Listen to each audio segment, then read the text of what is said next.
Hi, I'm Chuck Marundi, broker of eXp Realty up in Sequim and Port Angeles. Today is another beautiful sunny day in Sequim and Port Angeles, and we're having a weekend of open houses here. There's a lot of folks out driving around looking at houses, mowing their lawns, walking their dogs. So I want to share with you today, out here in this beautiful sunshine, just a few little segments about buying real estate, whether it's a home or land, in Clallam County, that is in the Sequim and Port Angeles area. Because in different parts of the country, there are different real estate issues that you need to be aware of. You know, one of the things I often share with people is you've got to watch out for traps for the unwary when you're buying real estate. And of course, the greatest trap of all is the trap that you never saw. So if you're buying land to build a home, for example, you've got some unique issues. You want to be sure that you can actually build a house on that land, right? So you've got to look at wetlands issues.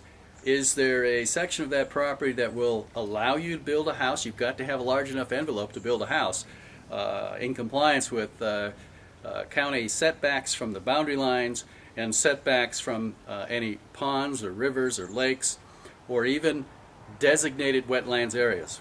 So just another important thing, that plus your property has to perk for a septic system, and you want to be sure that you're going to be able to get a well and actually get water. Minor details, but kind of important when you're living in a home. Another really important issue, at least in this area, involves shared driveways. Now, a lot of the land up here got divided from large farms.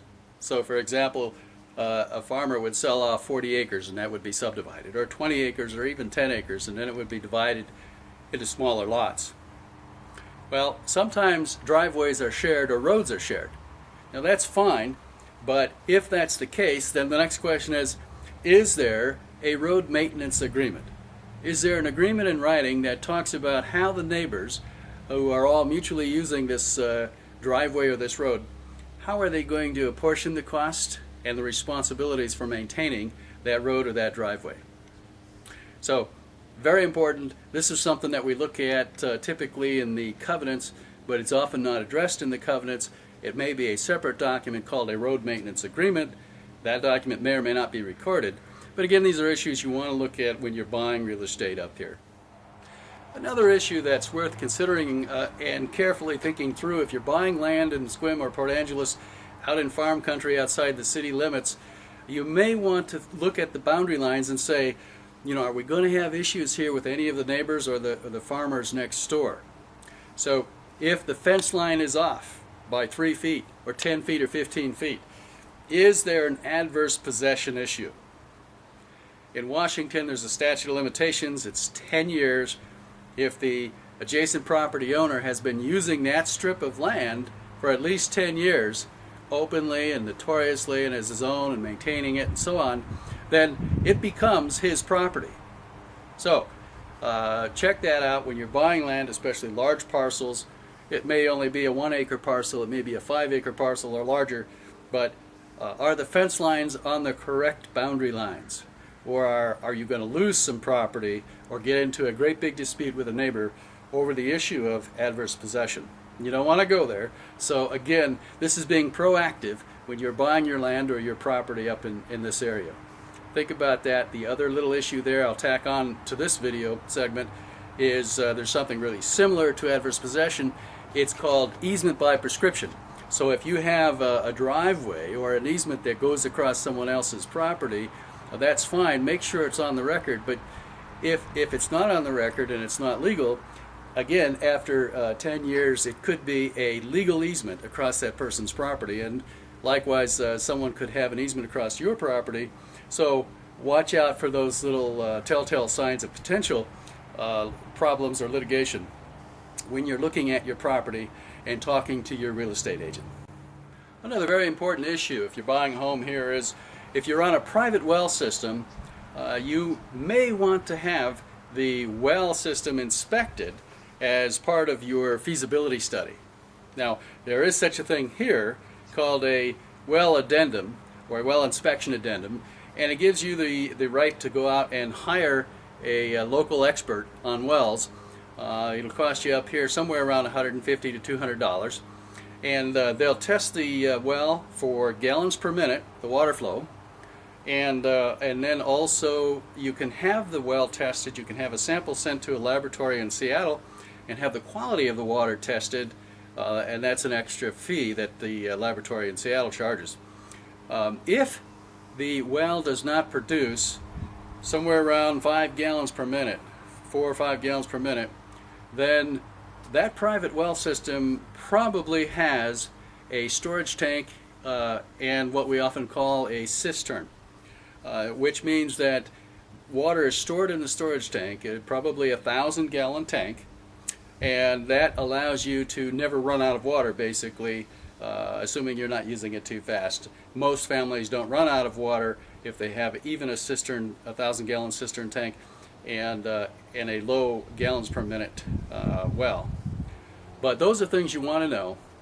And if there are serious problems, or the water flow is too low, or there are problems with the cistern system, and if you're going to have a cistern system, a storage tank, you've also got to make sure that the water is not going to get contaminated. So you want a closed system from the well all the way to the faucet in the house. And if it's not an entirely closed system, you're going to have a filtering system, a cleaning system that will take care of any potential bacteria that could get in the water system. So this is another thing that you want to address as you're buying land here. One important issue is the septic system. So if you're on a public system, that's not an issue. But if you're on a private septic system, you've got to pay attention to the condition of the septic. So you'll want to have, when you make your offer on your home, you'll want to have a septic addendum, which specifically requires, up in this area, that the seller have the septic system inspected by a licensed or certified septic inspector, and they will also examine and test the drain field to make sure that it's working. That's kind of critical. You also want to know if the septic system matches up with the building permit on the house. So for example, if you're buying a three-bedroom home, is the septic system permitted for a 3-bedroom home or only 2 bedrooms? And likewise, if you're buying a 2-bedroom home, is it permitted for 2 bedrooms or only 1? I want to touch briefly on another important issue. When you're writing a purchase and sale agreement with the attached addendum on a home or land up in Sequim and Port Angeles, make sure that there are no ambiguities.